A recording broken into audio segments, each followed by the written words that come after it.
Welcome to this video lecture series on ITIL Foundation. This is Topic 5, Key ITIL Practices, Video 3, Service Desk, and Service Level Management. Welcome back, friends. It's always great to see you. We're continuing our series on the practices now with two very important ones. Service Desk, which is the center where all contacts are made for service, for IT service. And second one will be Service Level Management, which is what ITIL Foundation is all about. Let us begin with Service Desk, the purpose of which is to facilitate communication and restore normal service. Facilitate communication because that's that one-stop shopping for all contacts to IT services. The Service Desk is, as I said, a single point of contact, handles incidents and service requests, coordinates with the other practices, and is a significant part of our Engage activity. All information in and out flows through Engage. A major portion of Engage is going to be Service Desk. Now there is a flow, and you can tweak this and you can improve it over time, but the general flow will always look something like this. The user contacts the Service Desk with demand for something to be corrected or improved. Like they might have their email down, as we've said before. They can do this through many ways. They can come in person, they can make a phone call, they can do it with chat. There might be a form to fill out. The Service Desk person that answers the phone is an advocate for the user, and therefore that person doesn't generally resolve the issue. That person does, however, log the ticket, puts the contact information in there, the person's name, etc. She or he will then categorize what type of an incident it is and set the type, the category, and the priority. Now, a lot of training needs to be done to get this to be as efficient and correct as possible. Because if I take your issue and put it into the network queue, when it actually should have been in the systems or service queue, server queue, forgive me. Then it goes to the network queue. It sits there for 15 minutes. Someone looks at it, and then they re-queue it across. 15 minutes time lost. Then an initial diagnosis is done. As I said, that's probably not really done by the person who answers the phone. It's done by the person who responds to the incident in a queue. They will do an investigation, and then they will do their best to resolve or escalate to the next level, and then they will mark the ticket as completed. The Service Desk person will call the user to confirm, is everything right? Are you satisfied? Then and only then is the ticket closed. So the Service Desk person who answers the phone or responds to the need logs the ticket, categorizes it, and it's not clearly stated here, but also provides a workaround because we want that person to get back to work.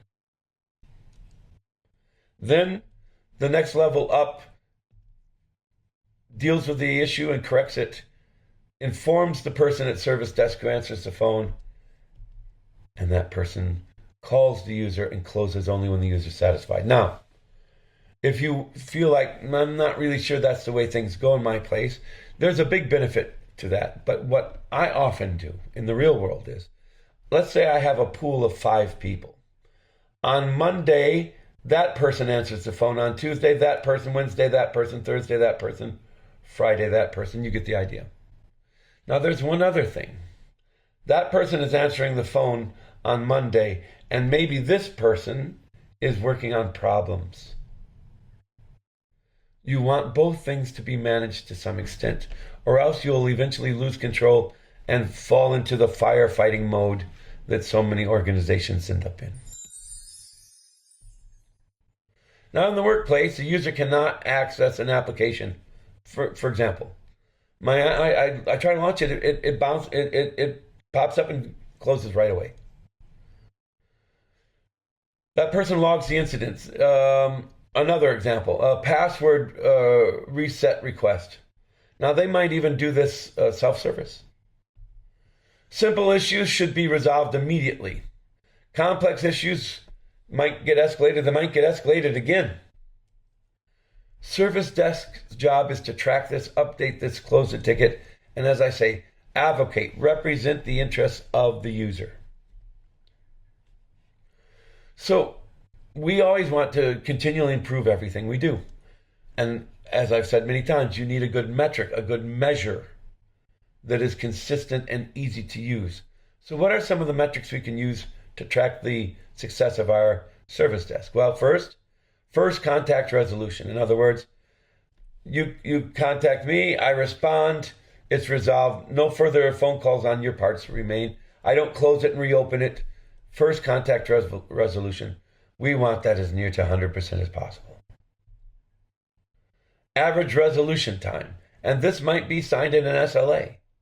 And we want our average time to meet or be better than that. Ticket volume. How many tickets are we managing? And if that ticket number is very high, it could indicate a need for more problem management, which is another topic. The ultimate one, of course, is customer satisfaction. And that has to be measured through feedback, through surveys.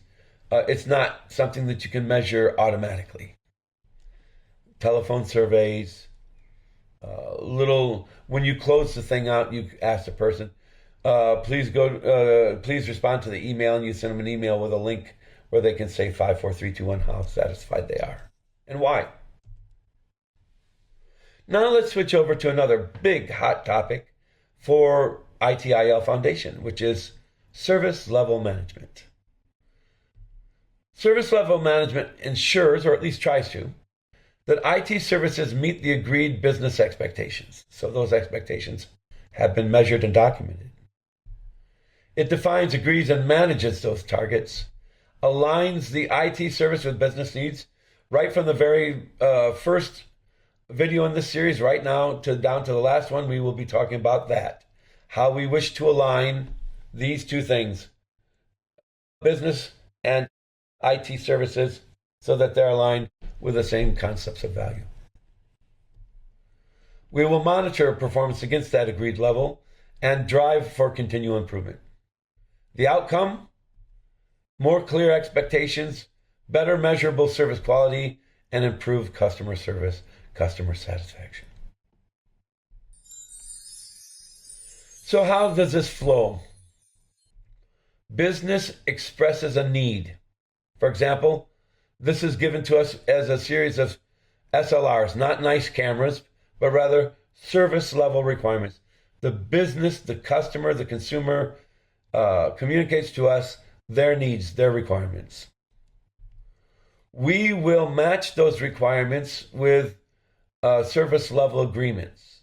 And those service level agreements can come only from what is currently in our service catalog. We cannot offer something that's not in the catalog. Now, before we offer that service level agreement, we will want to check to make sure that we can meet that service level. So we will check with our internal and external support to ensure that we can deliver that. And you might say, well, why is that? If I'm only allowed to offer what's in the catalog, why would I do that? Well, imagine that we're a service that takes a bus every Monday morning from Singapore to KL and every Friday evening from KL back to Singapore. The bus has 65 seats plus the driver. We offer that service every week and we sell that service every week, but we still have to be careful as I'm selling those tickets for those seats that I don't sell 70 or 80. And I cannot, even though that's the main thing we do, there's still a limit. There's still a carrying capacity. And I want to make sure that I don't surpass that. The key ID, what the business wants becomes what IT commits to deliver and can deliver. So an SLR is what the customer needs, a service level requirement. It captures that business expectation in writing. Defined before the SLA is built around it. Focuses on outcomes, not just technical details. For example, The system is available 99.9% of the time. We call that counting nines. For AT&T to get a nationwide coverage for a monopoly for their phone service, they had to offer 5 nines, 99.999% uptime. That's a lot of nines. Incident response within 15 minutes. Support 24/7. Think this way, demand and expectation from the business. And you might say, but that's all technical details. You're right. And we do record the technical details, no doubt about it. But as much as possible, we also want to understand and document the desired outcome. An SLA is what IT promises. It is our response to the SLR.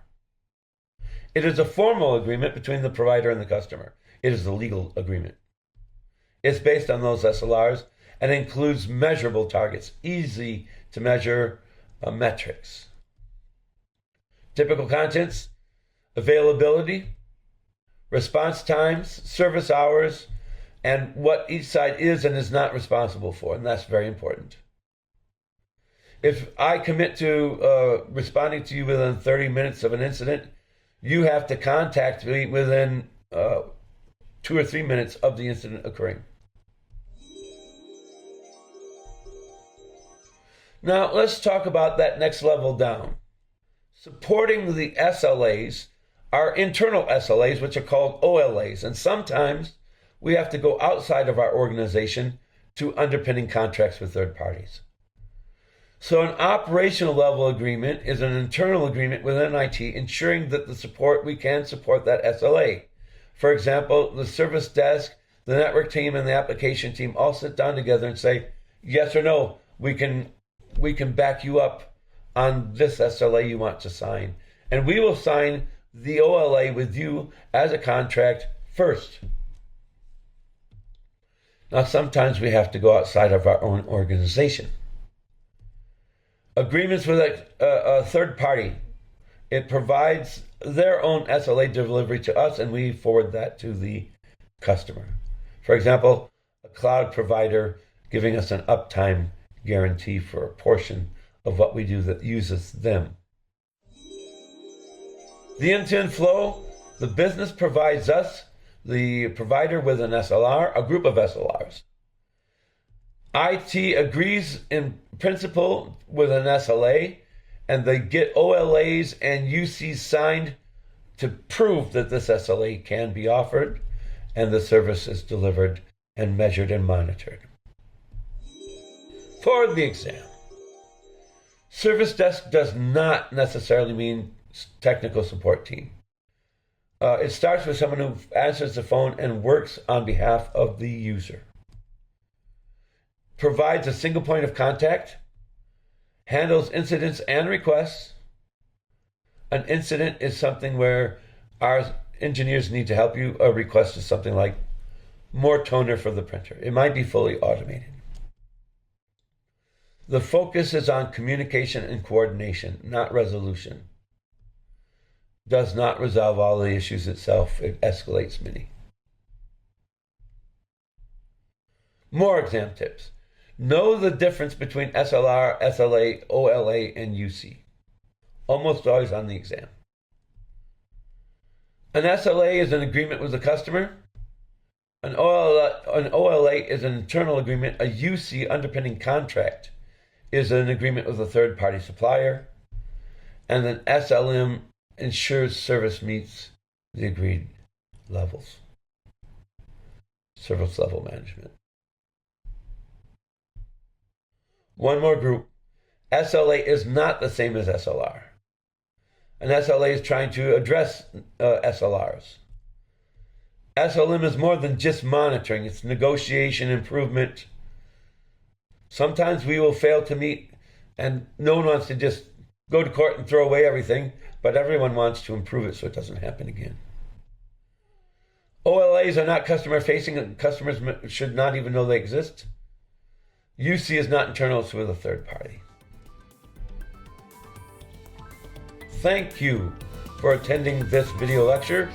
We look forward to seeing you again very soon.